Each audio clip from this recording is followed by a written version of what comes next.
Assalamualaikum warahmatullahi wabarakatuh. Waalaikumsalam warahmatullahi wabarakatuh. Selamat pagi semuanya. Alhamdulillah. Sehat ya? Sehat ya? Amin. Oke, sebelum kita mulai perkuliahan tentu saja kita perlu berdoa terlebih dahulu. Silakan bagi ketua kelas untuk memimpin doa.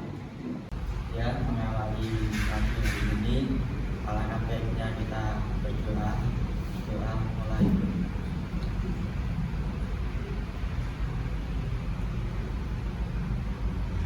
Doa selesai. Baik, ini adalah pertemuan ketiga. Jadi pada pertemuan kali ini kita akan membahas mengenai sejarah informasi.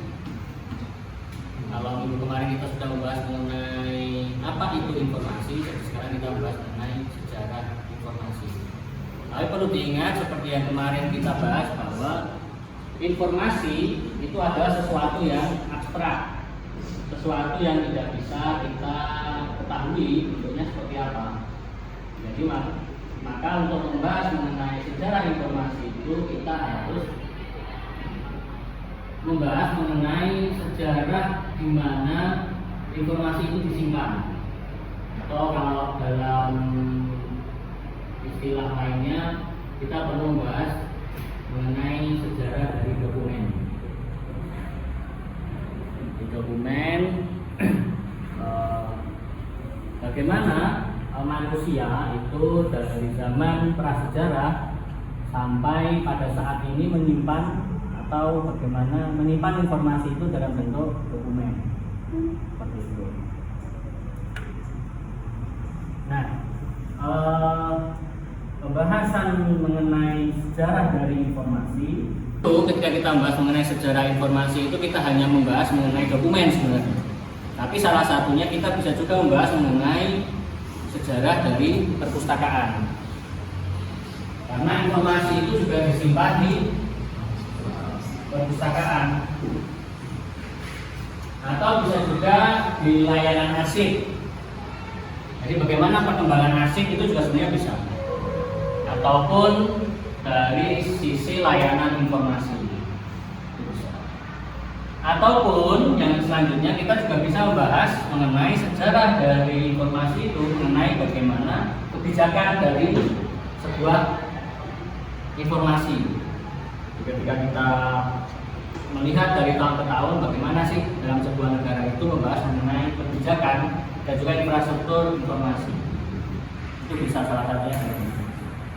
Atau juga bisa kita melihat dari sejarah penerbitan, sejarah buku juga bisa, ataupun sejarah membaca.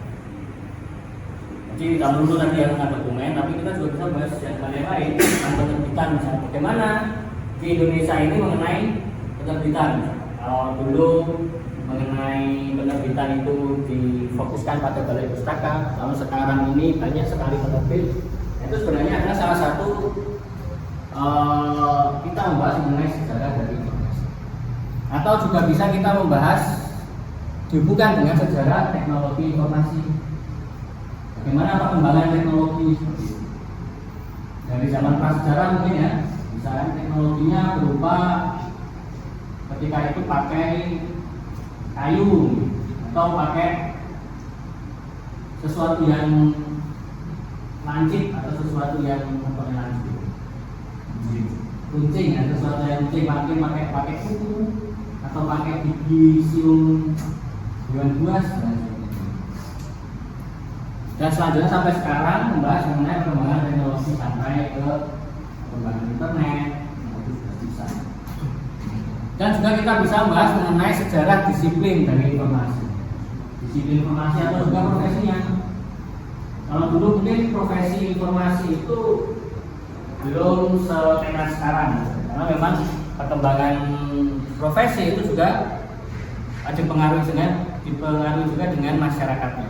Bagaimana masyarakat itu, apakah sudah mulai informasi atau belum? Kalau belum, tentu saja mengenai profesi ini juga belum begitu. Nah, selanjutnya juga kita bisa membahas tentang masyarakat informasi. Bagaimana perkembangan masyarakat informasi mungkin di negara Indonesia misalnya, ketika kita ingin membahas mengenai sejarah informasi, masyarakat mungkin ketika masyarakat agraris itu bagaimana pemahaman masyarakat terhadap informasi, bagaimana cara mereka memperoleh, bagaimana cara mereka memanfaatkan informasi itu sampai kepada agraris, lalu masyarakat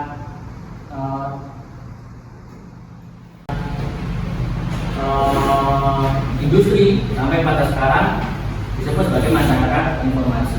Bagaimana kita melihat dari sisi masyarakatnya, dan juga yang terakhir kita bisa membahas tentang budaya masyarakat. Dulu ketika zaman penjajahan orang itu mendapatkan informasi bagaimana? Apakah informasi itu bisa bebas didapatkan apa enggak?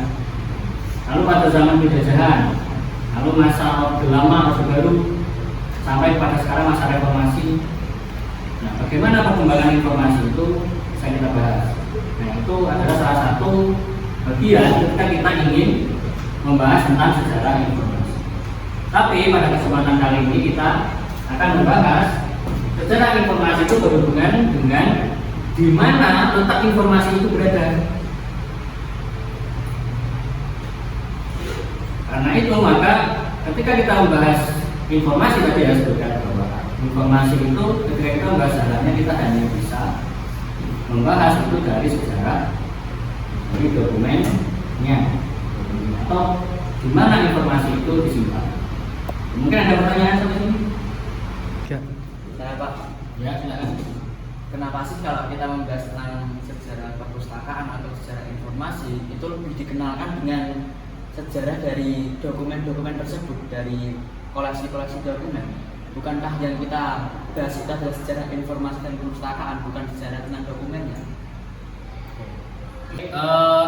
Di sini yang kita fokuskan adalah sejarah informasinya ya. Kalau tadi pertanyaannya adalah tentang sejarah informasi dan perpustakaan. Kalau perpustakaannya itu kan berupa entitas. Jadi kalau kita bahas tentang sejarah perpustakaan, kita mudah saja itu nyari atau kita mencari sejarah perpustakaan itu bisa. Itu dari zaman Abbasiyah gitu kan, sampai zaman Keislaman, sampai zaman mungkin sejarah di Eropa, perpustakaan itu bisa kita lihat. Tapi kalau sejarah informasi itu sendiri susah.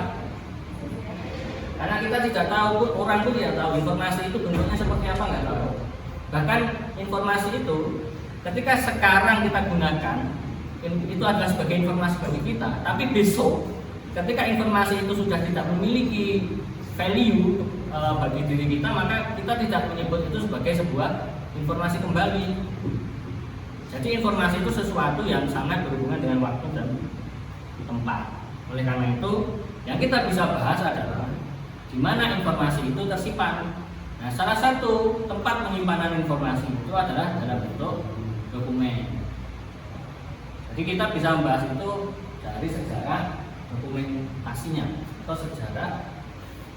Ketika kita membahas sejarah informasi, maka yang perlu kita bahas adalah sebenarnya adalah sejarah dari dokumen. Bagaimana orang-orang terdahulu sampai sekarang itu menyimpan informasi itu dalam bentuk dokumen. Nanti kita akan bahas dari mulai zaman prasejarah sampai zaman modern saat ini. Bisa kita lihat dari sejarah informasi atau sejarah dokumen. Tentu saja kita akan mengikuti bagaimana orang-orang membagi tentang masa sejarah ini. Yang pertama adalah 40.000 sebelum Masehi, atau bisa kita lihat sebagai prehistori atau prasejarah. Oke, sekarang kita bahas yang pertama tentang masa prasejarah. Kalau masa prasejarah kira-kira informasi itu disimpan dalam bentuk apa? Orang prasejarah itu kalau tinggal di mana sih? Gua ya. Nah, karena di gua dan ketika itu sudah ada pulpen atau belum? Sudah ada pensil? Belum. Nah, kira-kira kalau orang zaman prasejarah itu menyimpan informasi itu dalam bentuk apa? Dalam bentuk gambar. Nah, medianya kira-kira kalau mereka di gua, maka mereka akan menyimpan itu di batu atau di dalam gua itu dalam bentuk gambar. Nah, naik tinggi juga gitu ya. Nah itu adalah bagaimana cara mereka mendokumentasikan, orang-orang prasejarah itu mendokumentasikan informasi itu. Mungkin mereka melihat apa, itu akhirnya mereka di gua-gua itu menggambar. Nanti akan saya kasih contoh bentuk-bentuk dari setiap periodisasinya. Saja ada medieval world. Nah ini adalah masa di mana sudah ditemukan alat tulis. Setelah itu maka ditemukanlah alat print sehingga manusia itu bisa mendokumentasikan informasi itu dalam jumlah yang banyak, didapatkan oleh masyarakat dengan sangat cepat dan jumlah yang banyak. Maka nanti di materi selanjutnya kita juga akan bahas itu mengenai karena perkembangan teknologi itu maka akhirnya muncullah yang namanya ledakan informasi atau information exploding. Baik, itu jadi ada pertanyaan mungkin dari periodisasi ini? Saya Pak, Ya. kan informasi ada kaitannya dengan sumber-sumber. Nah, apa perkembangan informasi yang berkaitan dengan sumber-sumber tersebut? Ya, terima kasih Mbak Alia untuk pertanyaannya tadi ya tentang simbol. Kalau kita tahu memang informasi itu disimpan dalam bentuk simbol pun didokumentasi ya, di dokumen. Itu ketika kita menyimpan informasi itu sebenarnya juga bukan di dokumennya, tapi kita menyimpannya dalam bentuk simbol. Misal ada surat gitu ya. Nah ini kan ada tulisan-tulisan gitu ya. Nah sekarang tulisannya berupa alfabetis A, B sampai Z dan juga angka 1, 2, 3 sampai 0 gitu. Nah itu sebenarnya ada simbol, bukan tulisan. Intinya itu adalah simbol. Nah sehingga ketika kita membahas perkembangan informasi tadi, sebenarnya kita juga bisa membahas tentang perkembangan dari simbol. Hal yang sangat penting.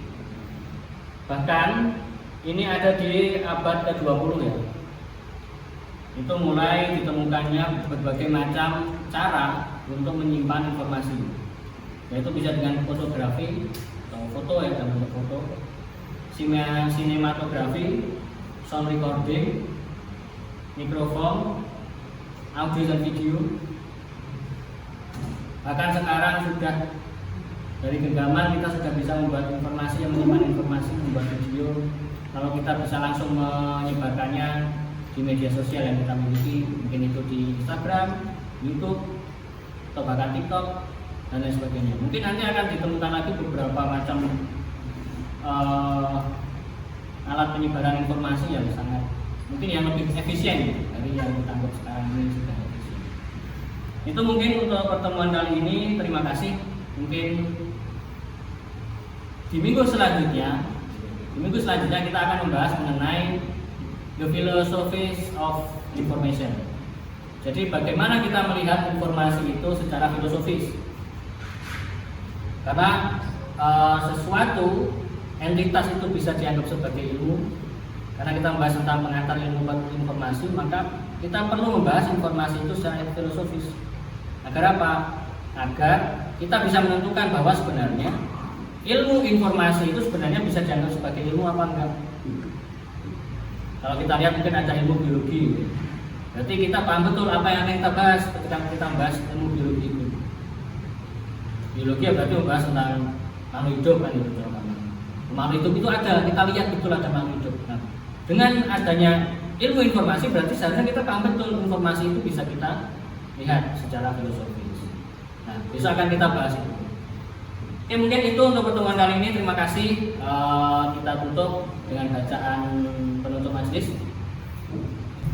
Subhanallahumma wa bihamdika asyhadu an la ilaha illa anta astaghfiruka wa atubu ilaik. Begitu dari saya, terima kasih. Sampai jumpa minggu depan di jam yang sama.